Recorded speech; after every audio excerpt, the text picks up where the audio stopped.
And so that's the first part of it. And the second piece is another piece of advice is there's no substitute for hard work. So recently a question I've been asked is like as the follow-up question is if there's one piece of advice you could give to yourself 10 years ago or you could give to anyone right now that wants to develop a wrestler and they feel like they're hitting a standstill is I would say it's super important to focus when you're in the wrestling room and make that time valuable.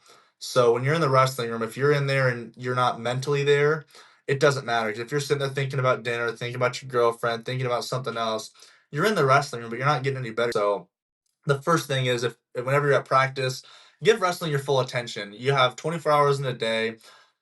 An hour and a half of focused, dedicated time to wrestling is not too much to ask. And if you want to be a great wrestler, that's what it's going to take. And so that's the first part of it. And the second piece is another piece of advice is there's no substitute for hard work. And me growing up wrestling, I was never great at the technical aspect of stuff, but I knew how to work hard. And having a foundation of hard work is really important because in this era of technology and products, protein shakes, all this stuff, a lot of kids are wanting to find a shortcut.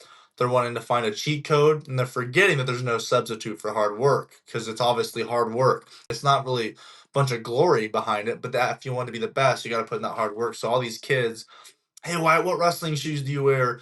What supplement do you take? Or what do you do this? I'm like, that's great, but you guys shouldn't be worrying about that unless you're doing everything else right in the wrestling room. If you're going and having dedicated practice and working hard, then we'll talk about that stuff. But until you have that foundation, stop trying to find a shortcut, stop trying to find a cheat code, because what that tells me is that you're not willing to do the hard work and you want to find a shortcut to be a champion without putting in the hard work. And that's just there's no way it's gonna happen. There's not any special move, it's not any special sauce, it's just good old fashioned hard work.